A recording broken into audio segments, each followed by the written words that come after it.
on.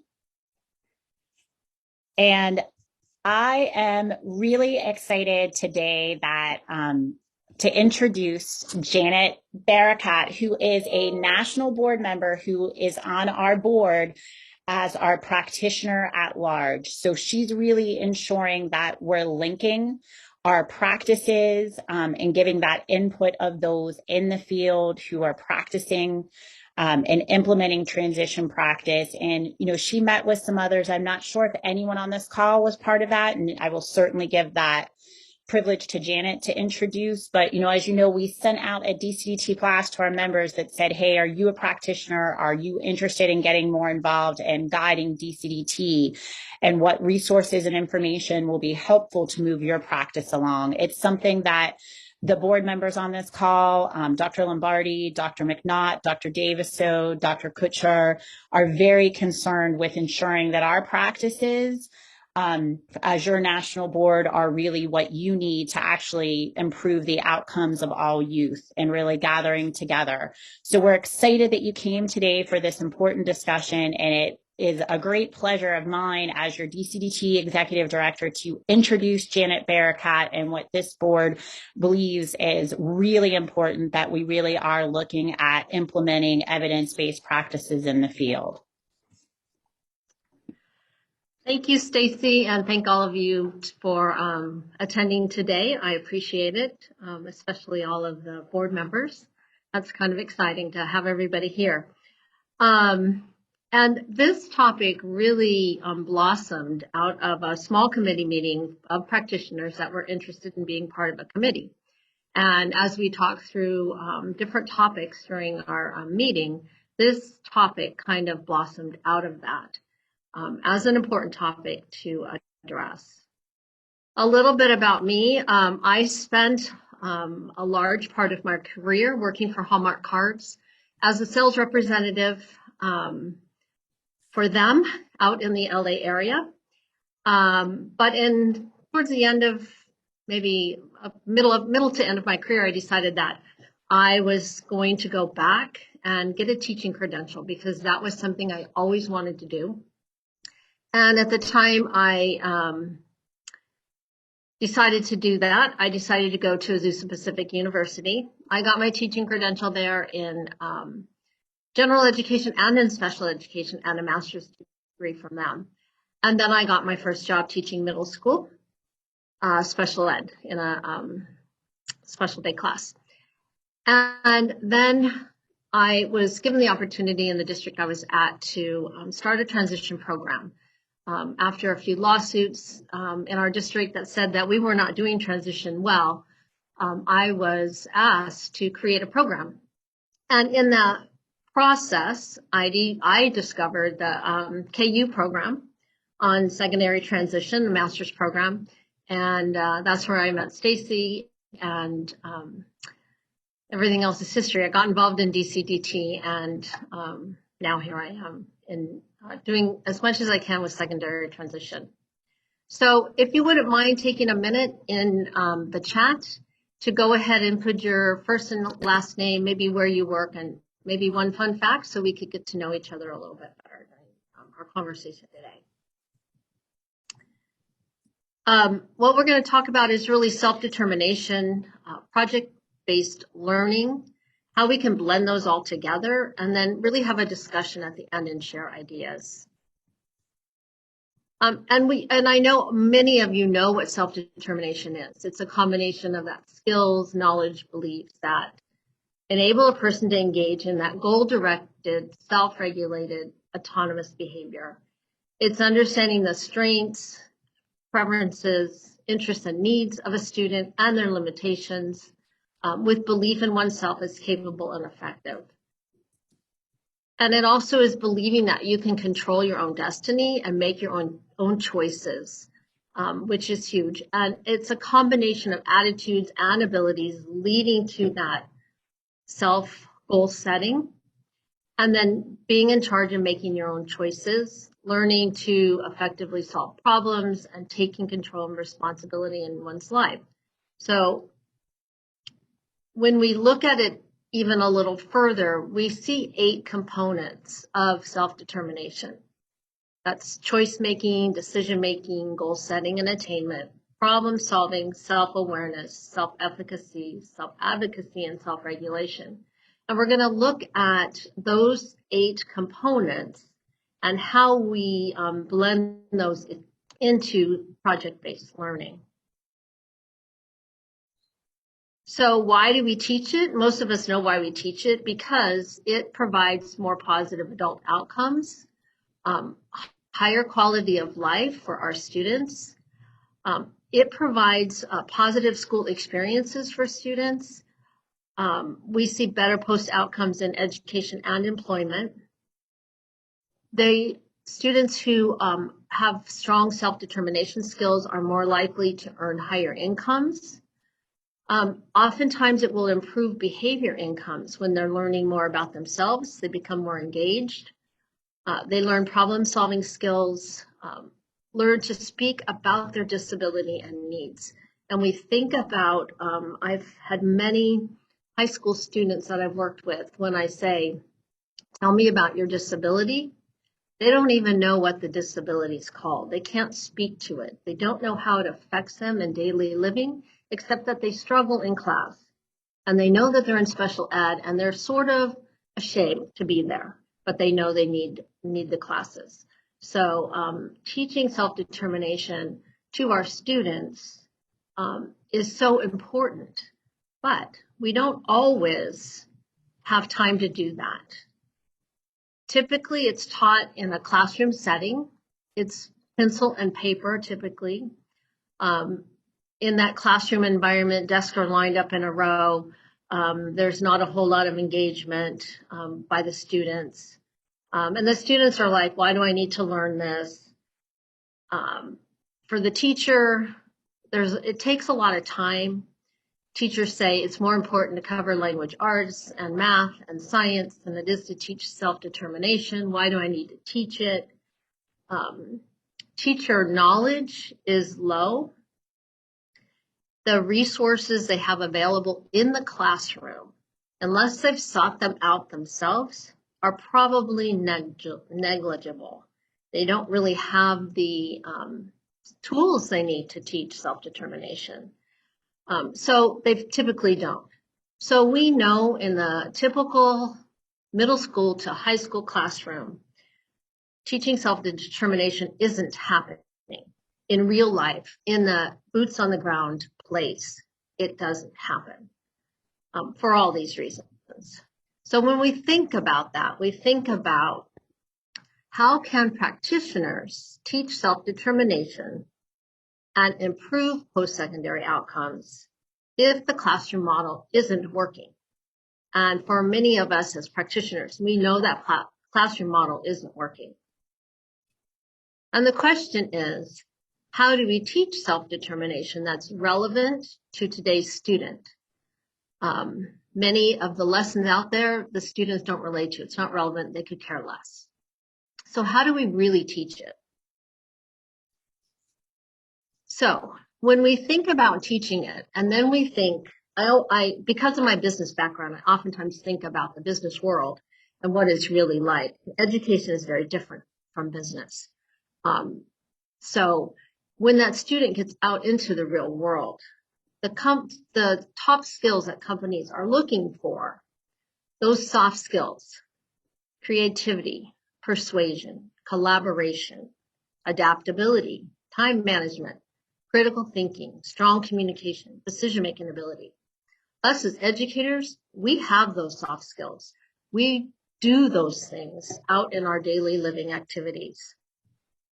Hard skills, cloud computing, artificial intelligence, analytical reasoning, people management, UX design, mobile application development, video, audio production, sales leadership, translation. Those are all areas, hard skills, that corporations are looking to hire.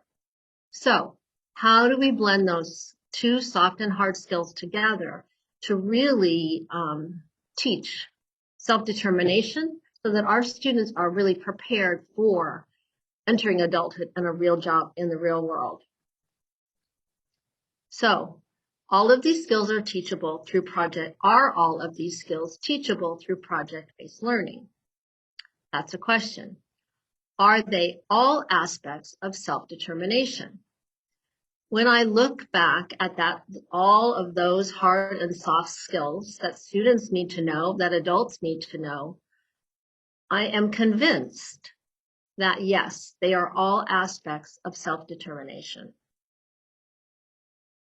So when we look at how do we incorporate project-based learning, thinking maybe outside of the box a little bit, from YouTube to Twitch to TikTok, young people are finding ways to learn about what's important and relevant to them. I listened to a young lady speak yesterday who has autism, and she did not graduate from high school. She went on YouTube. She learned everything she needed to learn from YouTube that she felt she needed to learn. And she wanted to take the test to see if she would qualify for Mensa. Now, she didn't graduate from high school because she was institutionalized. And she did not get out of that institution and continue her education until she was able, with lots of supports, to live independently. So she took that Mensa test and she passed it without any formal education. So our students and our population out there are learning new ways to educate themselves through these different medias. So as educators, how can we use media and others to teach self-determination? And how can we lead students to authentic self-determination skills using project-based learning? So when I think about project-based learning, people say, oh, project-based learning, that's really hard. I don't think I can do it. Well, start small. You do not have to create a project that is huge. You can create a simple project. You can simply say, offer experiences that require them to share their knowledge beyond a written form. So maybe the topic is going to be automobiles. So they can research, they can choose. Maybe they're going to give an elevator pitch on automobiles. Maybe they're going to create a how-to video on driving an electric car. Maybe they're going to create a photo journal of their favorite cars. Maybe they're an artist and they're going to do an art expo about certain vehicles and the details about each of those vehicles. Maybe they're going to create a TikTok. So you take one simple topic with some goals of what they need to achieve, and then let them choose which way do you want to present that learning. And these are just a few ways they could present that learning. So when I think about project-based learning, it really can be taught in any subject and any class in any environment. What we do as educators, we make it difficult sometimes. And we make it out to be, this is going to be too hard. I can't do it. I don't have the time. But if you start small with a tiny project, you're on your way to teaching self-determination. So you want to offer students choice and voice to peak motivation and engagement. So you want to have student choice because that connects to self-determination. It creates that opportunity for them of feeling capable to achieve. So frequently, students with disabilities are told they can't do something. So give them the opportunity to show that they can do something with a topic they like. Maybe you don't have a theme to the first project that you're going to do. Maybe you say, choose the topic that you love, that you're passionate about, and teach us, the rest of the class, about that topic that you're passionate about. It also gives that student a feeling of being in control, like they feel worthy And they're able to feel like they belong. There's a social belonging that they have when they have that opportunity to really make choices and then present what they've learned. Other benefits. It's a student-centered environment. It's about the student and what the student knows. It prepares students to survive in today's world. We see all the skill sets that they need. How do we prepare them? We prepare them by giving them opportunity to show what they know.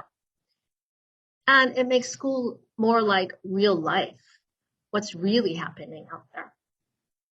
The role of the teacher changes during this part of the class. The teacher becomes more of the facilitator versus teaching and lecturing.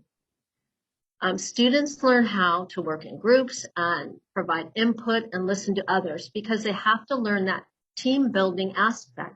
How do we do this? How do we assign people different jobs? How do we follow through on those jobs? How do we present as a group if it's a group project? Or individually, what do I need to do? How do I break it down? What steps do I start with? Where do I go? Where do I get my information? So what the student does, whether working in a group or individually, is they are then they're gaining an in-depth understanding of the topic that they're researching. Greater in depth that they would have gotten had they had the teacher stand at the front of the class and lecture at them or watch a video about somebody doing something. So, additional benefits. Students develop skills for living in a knowledge-based technical society, and that's what we have now. We have our phones in our hands or in our pocket 24/7 practically. You have access to so much information by a quick search. So take advantage of that. Teach students how to use them in a respectable, proper way, to learn how to search properly on the internet, to look for information that is good and not good. It also, when we work towards project-based learning, the students develop that teamwork and they develop stronger communication skills because they're working together or even working independently and sharing an idea. They start that learning how to solve problems. What happens when no one agrees in the group? Who makes the decisions? How do we make a decision for a group? How do we decide what we're going to talk about? They learn how to do research in a way that they can use fidelity in gathering their research. Typically, they're going to learn time management. They have a project. They're going to have to learn how to break it down. How do we do what we do and when should we do it? They learn how to maybe make a calendar. They put it in their phones. They have little alarms that go off that says, oh, we need to have our first part of our project done today. They meet together. They talk together. They use that information and they use their technology.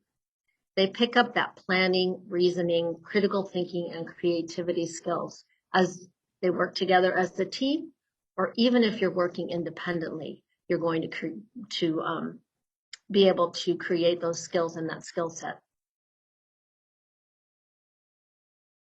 So we go back to those 8 components. We look at all 8 of them and we think about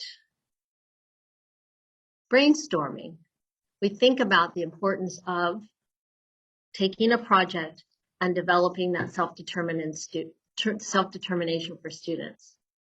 So I would like you to come off mute and maybe let's brainstorm on some ideas that we can share.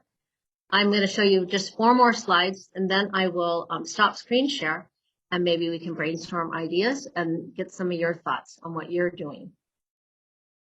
So minds are like parachutes. They only function when they are open. This is blurry, but I believe that education is all about being excited about something. When we combine self-determination and project-based learning together, we create that excitement for students to want to learn, be engaged, and be successful. because the purpose of education is to create in a person the ability to look at the world for himself and to make his own decisions. And that's what self-determination is, being able to make your own decisions, your own choices, and have your own voice. So that's my info. I'm going to stop screen share. And I'm hoping that you will all be willing to share some of the things maybe that you're doing towards self-determination that are different than the typical textbook self-determination teaching that we do in the classroom.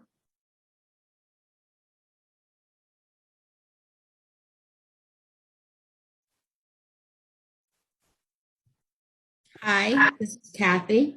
Hi. I just wanted to share that, one of the paper and pencil things that we do use that we find works is we have a checklist with the elements of self-determination. So the choice making, decision making, et cetera, and provide it to the students and give them the opportunity to note throughout their classes and throughout the day where they had the opportunities to make a choice or to make a decision, or perhaps where they didn't and where they could have. And that helps often to provide a lot of insight, just even doing it that way. Besides the project-based learning, I put a few in the chat about student-directed IEPs, or, I love the activity of having kids, especially for the younger students, writing the directions to make a peanut butter and jelly sandwich or any kind of sandwich. And then another student has to try to make the sandwich just with the directions from that student. And it helps see, the pieces that you left out and being in charge and what happens if you don't have all the the steps and ramifications of that. So that can be another fun project. Thanks, Kathy. That's a good idea to have them make a sandwich. They could actually make it in the classroom. And that's a simple project. And it provides students an opportunity to gain some self-determination skills.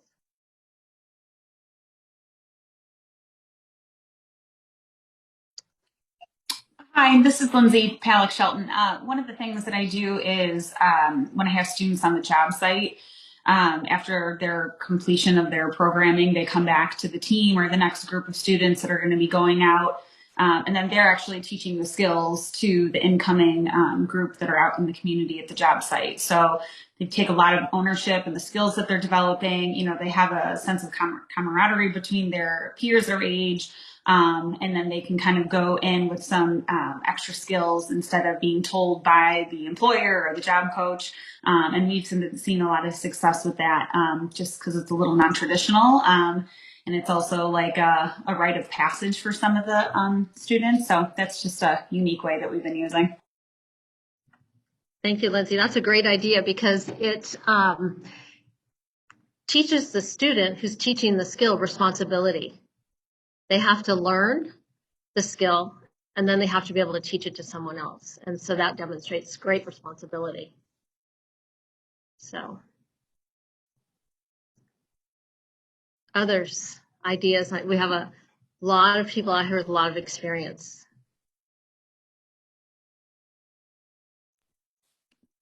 Kathy again. We've also done a lot of student-directed IEPs at all different levels, from kindergartners through graduating seniors. And when we started, we offered, a template for them to use to create a PowerPoint and started this project. And as it grew, without giving much direction, all of a sudden we were getting posters and videos and narratives being read in all different ways that the students chose to project who they were and share who they were without us ever saying, it has to be a PowerPoint, or go ahead and be creative and do something else. And that was the initiative of their wonderful teachers and the students themselves. And it was just so much more impactful for them. And another great tip personally for that is they took those students and had them present to the Board of Education. Because, as a former cabinet member, I know what it's like to sit at board meetings and just hear all the complaints about special ed. And then you see the orchestra kids come in and the choir and people come and sing and they show up all the great things they do. So it was a really great way to show the wonderful things that were happening in special ed instead of it just being about how much it costs and all the litigation and all the other issues. So just another suggestion.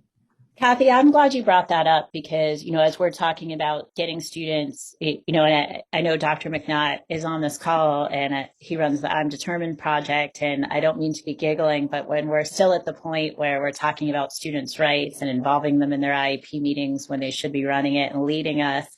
And I love the idea of taking that, not just students taking the responsibility for running their IEP meetings, developing the documents, but what students can do and the skills they can gain in self-determination through making those presentations. I know many of you on this call have been a part of cyclical monitoring. And as being someone who now had the pleasure of being the person that comes in as part of the cyclical monitoring process, one of the pieces is having those directors of special ed present to you, and they might have staff members and board members and superintendents present about the services that they're providing for special ed. I saw a school district do something amazing. They had the special ed students do the presentation and talked about the services that they got K through 12, and they talked about the reading intervention programs.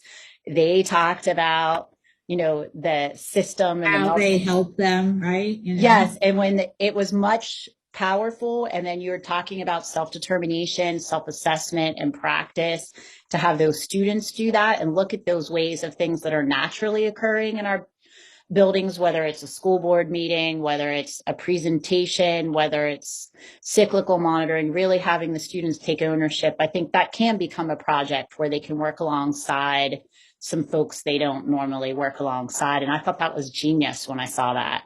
Yeah, we have a lot of kids too that are allowed to invite another student if they want, almost like the parent member idea for a CSE. So somebody who's done it before, if they're afraid or a little nervous about going in to do this meeting on their own, they're allowed to bring somebody who's their support, and then they start doing things. They're bringing donuts to meetings, people are crying, and it's a great experience. It really is. There's nothing bad to say about all of this stuff. And I think Gladys has her hand up. Yes, I just wanted to make a statement. I haven't done anything as fantastic as you all, but I wanted to share this from a seniors who are graduating this year. I was just kind of doing like an exit document. I follow up to see how they're doing, whether they're on track.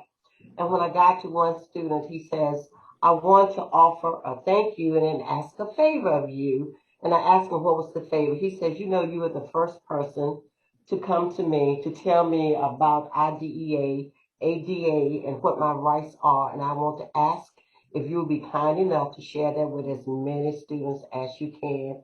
And he says, because we didn't know about all these rights. And he says, I've never done what you did with your students when you had students in your class. He says, I've never led my IEP meeting. I've never been a part of it. And he says, and it's all about us. I said, you're so right. And I promise you, I will do my very best to get that information out there. Thank you, Gladys, for sharing that. That's encouraging. I think I have also done student-led IEPs, and it's powerful. It's powerful for the parent to see their child be able to speak to their disability. It's powerful to the educators that are involved. And I think the biggest obstacle is that there's fear. They don't think the students can do it. But if you lead the student step by step through the process of creating that student-led IEP and they're involved in it, they can do it. And then when they do it, they have this great sense of achievement. So if you haven't done it, try it. And I think you'll be very happy to see the results from that. A couple other people in the chat said they use circles. Al said he uses a breakout EDU for team building and problem solving. So. Hey, Janet, this is John. I think a lot of these activities are getting at the heart of what we need to do, right, is just a little bit different than teaching some of these elements in isolation, right? We need to look at what everyone's talking about is like autonomy. So how much control are we giving to the student and giving up ourselves, whether that's the educator or the parent or the family member. And then competence, right? So not student-led IEPs are great if we work with the student and make sure they have the skills necessary to then go perform. Because I don't think any of us want to be put in a situation where we're not feeling competent, like we don't have the skills we need to move forward, right? And so when we look at, project-based learning, I think it's a perfect example of giving a little bit of control back to the kid. And, I've got 2 daughters, both in high school, right? And it's amazing to me how little control they have, even at the high school level throughout their day. I mean, it is a, pretty scripted, day after day after day. And we can do such little things, right? Project-based learning, different ways to show me that you've mastered these learning objectives, like you said, right? That sounds like a simple task, and it is, but it's very powerful, right? When a kid can access their interests and pair it with having to, report something back, as opposed to everyone takes the multiple choice test or everyone writes the essay. And, and just focusing on, is there that, are we building those foundational skills before we give them the push, right? I think when I first started teaching over 20 years ago, I was all about self-determination, but it was all about the push, right? And I was pushing them off a cliff because I didn't build the foundation first, right? And so really thinking about that, and there's this balance between pushing and supporting, right? And I think that's what a lot of these examples are getting at. And I like that idea of supporting as opposed to pushing, because whatever decisions the young people are making as they move ahead, it should be something that they bought into and that they know they're doing it not because someone else said you need to do this, but because they've decided this is a good decision for myself. And you've given them a chance to maybe go over pros and cons of certain types of decisions so they can make informed choices. So I think that's very important too. So I like the student-led IEP because especially for students who are going to move on to post-secondary, they're going to have to be there on their own. They will not have special ed leaders with them as they're making a lot of decisions. So we lay a lot of the foundations on not just to make a decision, but how to make a decision and how to assess and evaluate decisions even midway to see if it's working for them or not. And knowing when it's time to make changes as opposed to moving forward. So then all those skills need to be taught to help students better be self-determined as they move on in life based upon what they've decided and bought into. Because a lot of research says if a person is bought into something themselves, they're more likely to follow through as opposed to doing something because someone else told them to do it.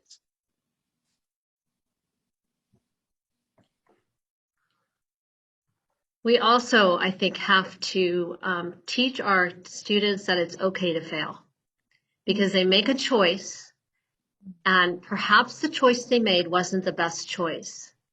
So when they make a choice that maybe wasn't the best choice for them, give them the opportunity to think about that choice and what they could have done differently or what choice they could have made that would have given them a better outcome. So I think oftentimes we protect and don't allow that opportunity to grow from those mistakes. So, Kathy, you have a question? Or have your hand up? I get back to my mute button. I just wanted to sort of agree with everything everybody's saying and go back to what Janet said in the beginning when she thinks about her business background, right? To do a student-led IEP or present to a board of education or to any group, they're learning how to stand before a group and present. Like Dr. Fields just said, we're not going to college with them. You're required to make presentations, to be able to speak in front of other people, to consider, a decision that you've made and take a different course of action. I was just writing in the chat box about the SDLMI, and I can't help but think about that as a model, the self-determined learning model of instruction for teaching kids to pick a goal, address the goal, and then come back and reflect, and did I achieve my goal? And if I did, great. But the more important part of that is if I didn't, why not? And to be able to reflect on that and see which steps are next instead of just, oops, it didn't work out and oh, well, sorry. So just some thought. So I guess deciding which goals deserve or merit further, moving forward as opposed to just throwing it out. Yeah, because some things you need to work on it and develop an alternative means of still meeting the goal. And others, you may decide, well, this is not a good fit for me anymore, like I thought, because I discovered X, Y, Z. So therefore, I might explore these other paths that I have done a little bit of research on. I wholeheartedly agree with those comments, just because I think a lot of times they don't they don't get the results that they maybe wanted or expected, and so they just abandon it altogether. As an ELA teacher, I've seen it with their writing. Oftentimes they start out and they're like, oh, I can't, and so then it just goes aside, and we don't want to continue writing on that topic because we met a challenge. But I agree with you, definitely working through those challenges and helping them see how they are able to overcome, how they're able to problem solve, and teaching perseverance through those lessons, I think is hugely important. And then one of the things that I wanted to comment on that was something that Janet made me think of was about even emails, even sending emails. That might be something that a parent could sit beside their student and coach them through. Don't mind my dogs barking, they have opinions as well.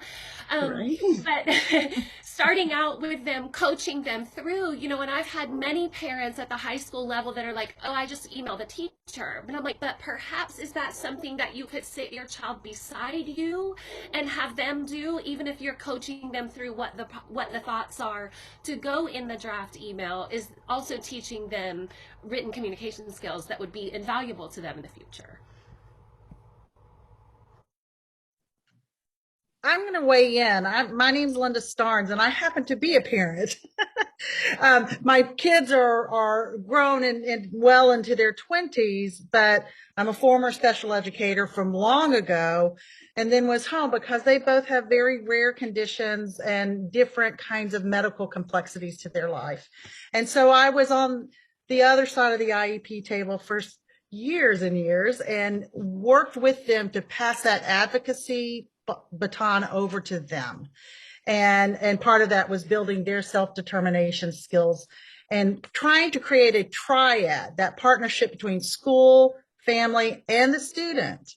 And so, I did that. That's such a powerful way that if you build that triad, then there's things that can then transfer from the classroom out to all of the activities that a parent might be partially involved in to fully involved in with their student or their child, like going to, and I'm a big healthcare transition proponent, but going to doctor's appointments and building those self-determination and advocacy skills at physician appointments. When I think about how many therapy and physician appointments my children went to because of the medical complexities, that was a ripe place to have them build and work on those skills. But then also if they're doing anything in the world of volunteerism and their extracurricular activities at their faith-based places, all of those areas of coming together and figuring out how can they further gird those skill sets that they are learning, hopefully learning in the classroom with all of you all who are in the classroom with our students. It doesn't smell in here. Linda, I laughed at the doctor appointments. My daughter's an attorney. She sends me a text, Mom, can you make me an appointment for the chiropractor? I'm like, really, Jessica?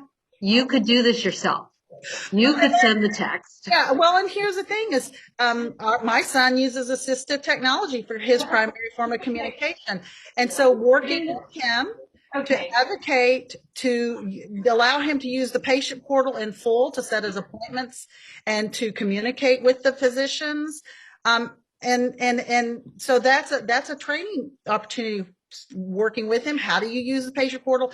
Now he's a college graduate, but still, this was a skill set that he hadn't encountered till we worked on some of those transition skills. And Would he prefer if I just took over the care coordination once again? Of course, but that's not happening. Yeah. So I when we think it's think, important to oh, go ahead. go ahead. And I think it's important to show that self-advocacy, it doesn't mean you're doing everything for yourself, because sometimes self-advocacy lets you know when it's time to involve a set group of people or a department or a person for certain types of things. So then you're advocating correctly if you know those right resources to go to take you to the next level where you're having difficulty with access. Even if it means that you're going to go to a customer service department of a place instead of just letting stuff fall apart. It's all about getting your needs met and persevering through that, even when it means pulling others into the picture.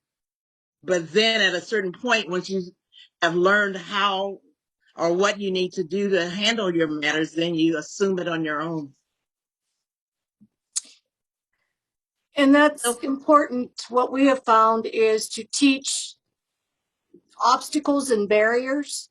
And obstacles are the things that you can work with yourself and to learn how to get around anything that is an obstacle. But a barrier is being self-aware to know when this is going to be something that you have to use a resource to help you over. And so I agree with you, Dr. Fields, that helping students understand the vast number of resources that are available to them and how do you do what you can for yourself, but then know when is it time to ask for those resources to help. And that's advocating and getting your own help. So you're still self-advocating at that point. So something I'm hoping to do here in my role, I'm at an 18 to 21-year-old community transition program. I recently wrote a grant just through our district foundation and received cameras, or I haven't received them yet. I should be receiving cameras, and I'm wanting to do, I have a lot of ideas, but goal setting, choice making, nature walks, build all of those things into a camera club, a photography club for those students who are interested and possibly even maybe facilitating some communication for some of our students who struggle with verbal communication. One day I just brought my personal camera. I'm a hobbyist photographer, so I brought my personal camera in, and one of our students who, when I started here in September, didn't really talk very much. He's become much more verbal, and he took the camera and started giggling, and I made him wear the camera strap. They're not cheap. But it was interesting to follow him around our building and even outside in our courtyard area to see what interested him, in a way that maybe he doesn't have the verbal abilities to share.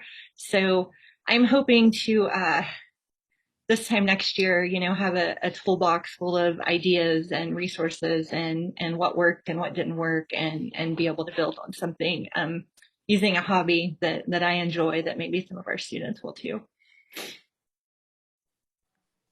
Thank you, Jennifer, for sharing that. That was kind of the nemesis of bringing together that self-determination and project-based learning. So as practitioners, are there other ideas like Jennifer's where we could share maybe some thoughts about this might be a project I could do in my classroom, or ideas on projects that our students would engage in and find meaningful as they develop their self-determination skills? So things other people have done like this or would like to do and talk it through.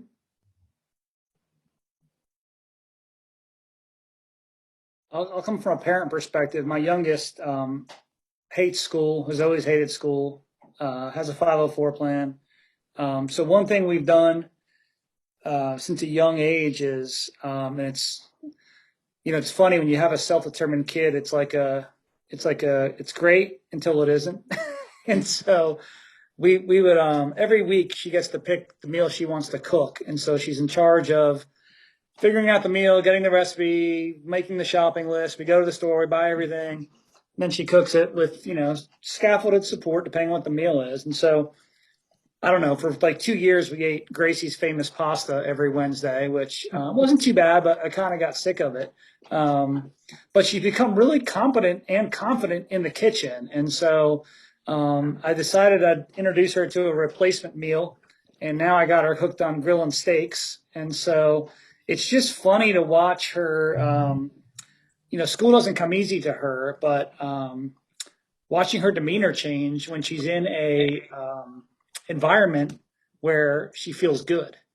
And so it's it's great. And it's anytime I try to give a suggestion on cooking something else, it's like, Dad, this is my night. I get to do what I want. And so that's the part where it's like, wish you knew a little less about self-determination. But it's just and you can replicate that. I mean, depending on what you have in your school, I was lucky enough when I taught to have a kitchen, access to a kitchen. And so we did a lot of cooking as a way. I mean, yeah, it's independent living, but it's also interest, right? And getting kids kind of out of this whole, kind of like we were talking about with project-based learning, right? Changing things up a little bit, giving them some creativity, like with the photography example, which I absolutely love because my other kid loves photography. So.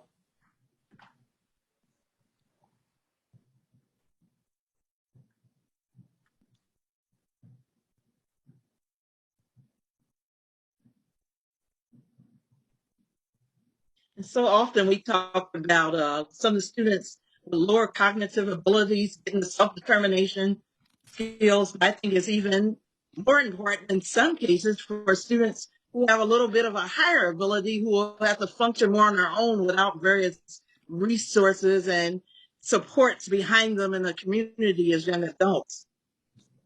And because many of those students will have to get out there and compete with people who do not have disabilities. And many of our higher functioning students with disabilities still have problems where they get frustrated easily.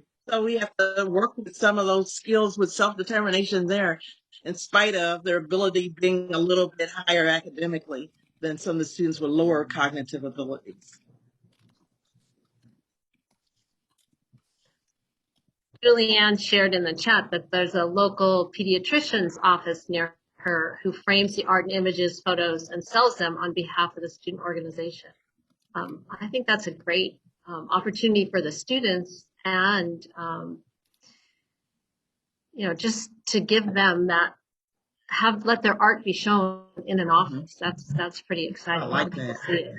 Yeah. I'm hoping we have a great art center here in Lawrence, and some of our students have actually toured it this year.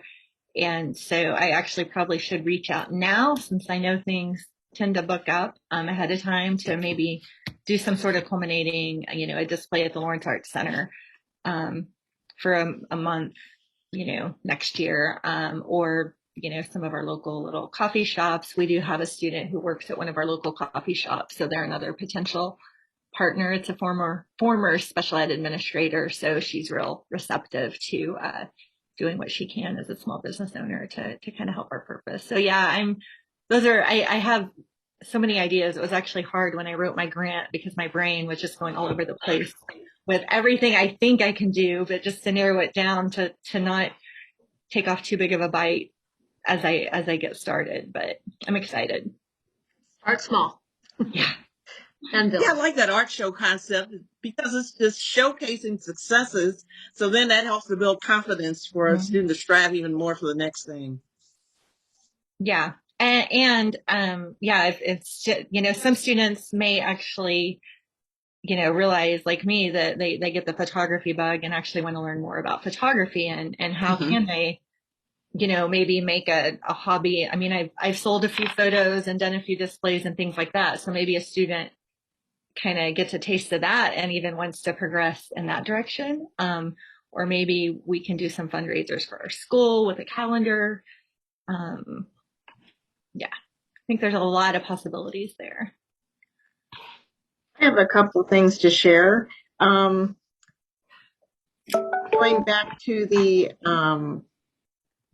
student-led IEP, we have had some success with our students with preparing either a vision board or a one-pager with information about themselves and pictures. that they share at the beginning of their IEP to kind of break the ice and give them a sense of ownership of the meeting and the IEP itself. Our transition kids actually help write their own goals. The second thing we have, and I love that calendar idea, I'm going to put that in the back of, at the front of my mind, I think. We also have a store, it's a gift shop that we opened using a grant, and it's all local vendors. So the students have actually become vendors. So they make things within the transition program to sell, and we've had several students become independent vendors with art such as sketching, painting. We had a gal who did diamond art, and she sold 2 pieces of her diamond art that she framed. So it's been really a great process to see them become entrepreneurs and take ownership of that store program. And their classroom is actually located in the back of the store. So they make hoodies and t-shirts and mugs to sell in the store. And then they also, they search Etsy quite a bit. And several of the students have come up with some really cool ideas of things to make that the kids have worked on as a class to sell in the store. And then the money that they make, they are able to use to buy things for their classroom or go out to eat. During COVID, we haven't really gone out anywhere, but they have a luncheon once a month with their money. So they pick a restaurant, order their food. They have a budget, what they're allowed to spend, and they have to go through the menu and order their food. So those are just a couple of ways that we've used, but I'm really intrigued by some of these other ideas. So I appreciate all of your ideas very much.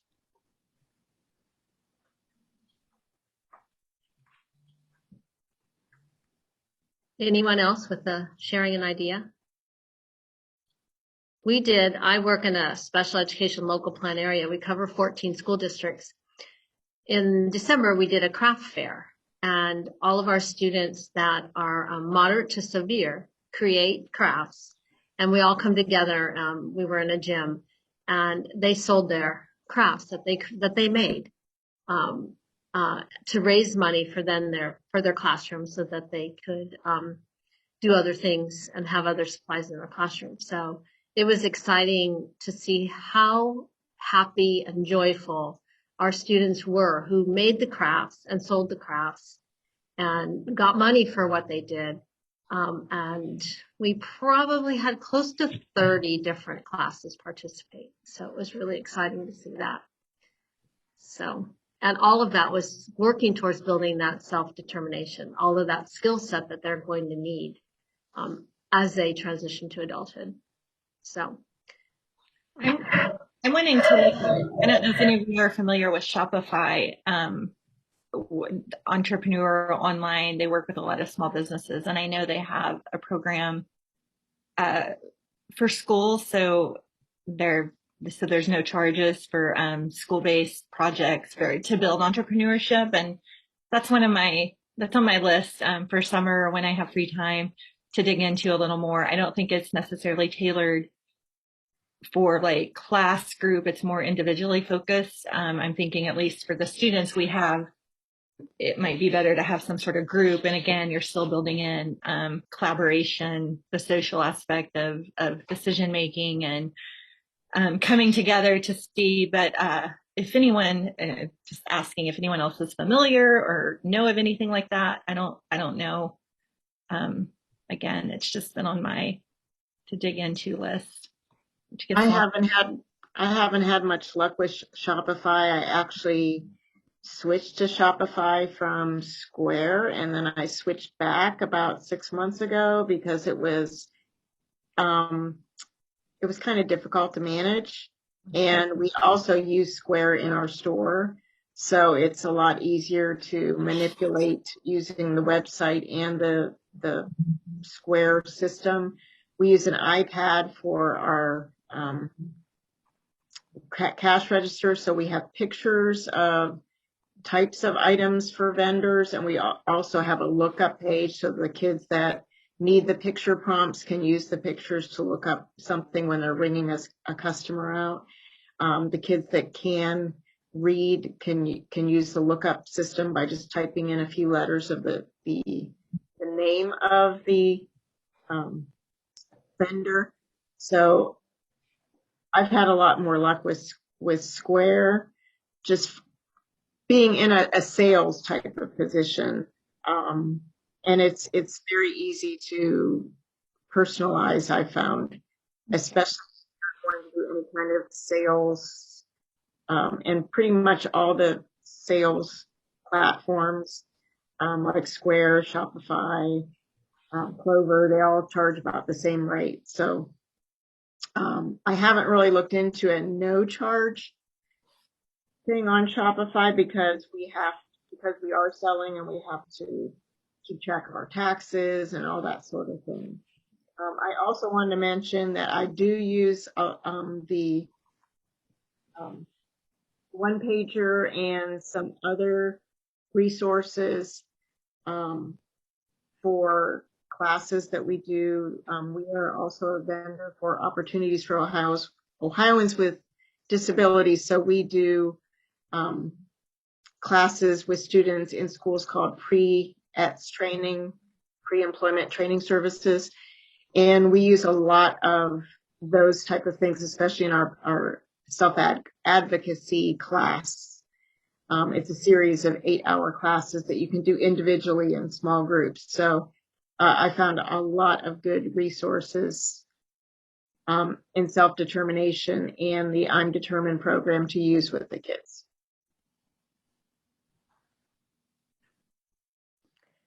Well, I think that we are close to our time ending. I just wanted to thank you all for attending, and thank you for being willing to speak up and offer ideas. And I'm hoping that it was helpful and that everybody has a few more tools for their toolbox moving forward. Thanks, Janet, for getting this together. Will Yes, you have the PowerPoint available? Yes, I'll send it to Stacy and she can post it wherever she does. I can email it to all the folks who registered, and Dr. Daviso will actually add it to the live binder on the DCDT website. The recording won't be up for 24 hours, but we can add that live. We can add the recording in 24 hours right to the website along with the PowerPoint. I know that our president, DCDT president, Dr. Lombardi, is on the call, and I'm sure she would like to thank you folks for coming and sharing and discussing, and encourage you not just to come to future town halls, because I think it is important.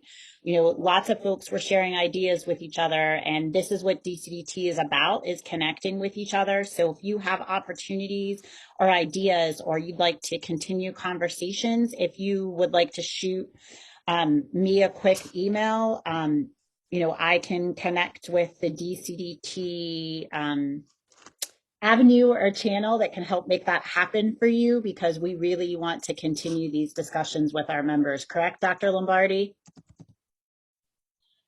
Yes.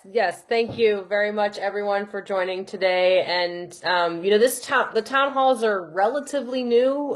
We haven't been doing them that long. We kind of started them in full force last year, when John McNaught was the president, and we've been continuing them this year. So, it's nice to know if you find them useful or not, because we don't always know that feedback. So feel free to share that feedback. And, I put in the chat our topic discussion for other town halls. We always have them on the second Tuesday of the month, at 3 p.m. Eastern. They're just a different topic every month. So please check out that schedule and join us in the future. And we're so happy you took the time today. Thank you very much for sharing all of your insights. And thank you, Janet, for leading. And thank you, Stacy, as always, for organizing. Have a good week, everyone. Yeah, I have a question. Will there be at least one town hall included in the session that's going to be in Myrtle Beach as a face-to-face town hall? That's a great question. We don't So have may a I dedicated answer town hall at Myrtle Beach. We have a lot of opportunities to connect, though. And Yes. it sounds like Stacy has more to say. I am so excited, Dr. Fields. I want to make sure everybody on this call. So, besides the town hall where we're discussing, what we're hoping is that not just in the breakout sessions, but also we are going to have, this hasn't been released yet, so Dr. Kutcher and I are working secretly behind the scenes, and I'm actually going to hang up with this call and get on the call with our hotel, but we're going to have a secret watch party for the Sitlington Emerging Research to kind of kick off the conference on Saturday night, and that will have lots of networking opportunities there. So we're going to have some additional networking and discussion opportunities. But what we really hope is at the Sunday night, we will have our DCDT member social. And I think that's something that as the board, we often discuss. That DCDT member social is your live town hall. I mean, I think a lot of people think that they have to have a special invite, but you are the DCDT membership. Please come, bring your friends, bring folks that are not members of DCDT to that President's Reception membership social. We'll have some light hors d'oeuvres, a cash bar, and networking opportunities where we want to talk. We'll also have some folks there that one of our sponsors, Let's Go Learn, is there because they actually are trying to improve their products for the transition field. So I know they're going to want to hear from members, and they're going to use that membership President's Reception as a networking opportunity to kind of share ideas and talk and discuss. So I really hope that you don't go to the beach during the DCDT membership reception. Like, I hope the 21 folks on this call, we hope to see you all there.